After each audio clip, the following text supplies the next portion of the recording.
Crooner s'écoute, mais se réécoute. Retrouvez vos émissions préférées en podcast sur le crooner.fr.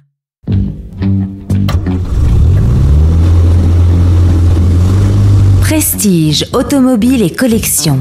14h-18h chaque samedi. Roulez élégance avec Crooner.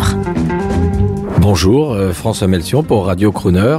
Eh bien, Rétromobile a fermé ses portes, mais on a encore tous en mémoire, d'abord déjà la venue pour célébrer nos 40 ans d'existence, des 3 Bugatti Royales qui sont sortis pour la première fois du musée de Mulhouse. C'est la première fois effectivement que les 3 voitures sortent ensemble et le musée a voulu fêter dignement cet anniversaire en nous envoyant les 3 joyaux du musée.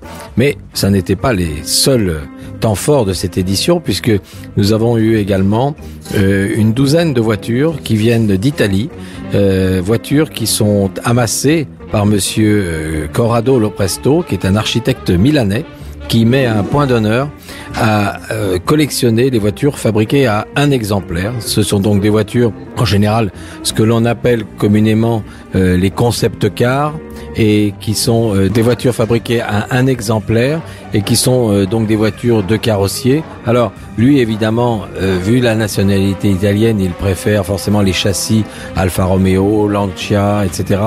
et qui sont faites sur des grandes carrosseries, des grands noms de la carrosserie comme Pininfarina, Bertone, Ghia, etc. Et donc, toutes ces voitures qui sont là ont un intérêt tout à fait spécifique dans la mesure où ces voitures sont donc des œuvres uniques, mais on retrouve souvent dans ces dessins des voitures de grande série qui naissent 5 ou 6 ans après, ce qui est le concept car moderne. Si vous voulez, lorsque vous avez un concept car qui est présenté au salon de l'auto, ce n'est pas gratuit. C'est souvent une étude qui débouche sur des formes un petit peu plus rudimentaires pour la grande production, pour des questions de coût, ce qui était déjà le cas à l'époque. Et c'est la raison pour laquelle ce Corrado Lopresto veut rendre hommage à la carrosserie italienne qui, dans les années 50-60, avait pris un peu le dessus sur la carrosserie française qui était à son apogée dans les années 30 et qui a connu son déclin à partir de la guerre. Et c'est là que les Italiens ont repris le flambeau des plus belles carrosseries au monde.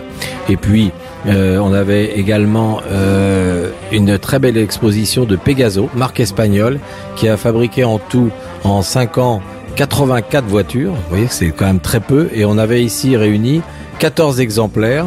Ce qui veut donc dire qu'on avait un 6e de la production. Je pense que je n'envisage pas un 6e de la production de Ford d'ici un jour, mais avoir un 6e dans la production, 14 voitures, je crois que ça n'a jamais été réuni. Et en tout cas, à l'usine, il n'y a jamais eu 14 voitures, puisque les voitures étaient fabriquées pratiquement à la demande, et elles sortaient, quand il y avait 2 châssis en commande, c'était le maximum. Donc voilà, et alors, si on continue dans les temps extrêmement forts, on va aller encore dans le lourd, puisqu'on a le musée de Saumur, le musée des blindés de Saumur, qui a sorti Tank, le char Tigre Royal. Et ce bébé pèse 70 tonnes. Et ce qui a été le plus complexe, ça a été d'amener ce char jusqu'à Paris, puisqu'il a fallu préparer un camion spécialement.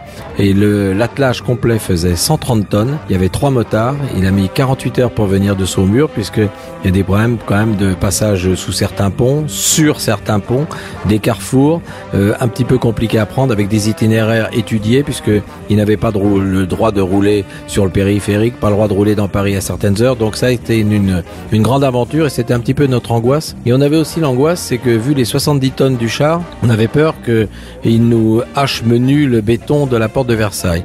Et le conducteur a conduit très doucement cette jolie bête, et grâce à ses chenilles qui sont des chenilles en acier, elle glissait sur le béton, alors que si elle avait été en caoutchouc, je pense qu'il y aurait eu un petit peu plus de grippe, et là on aurait sans doute abîmé le plancher. Donc voilà, des bons moments et des très bons souvenirs de ce Rétromobile 2015.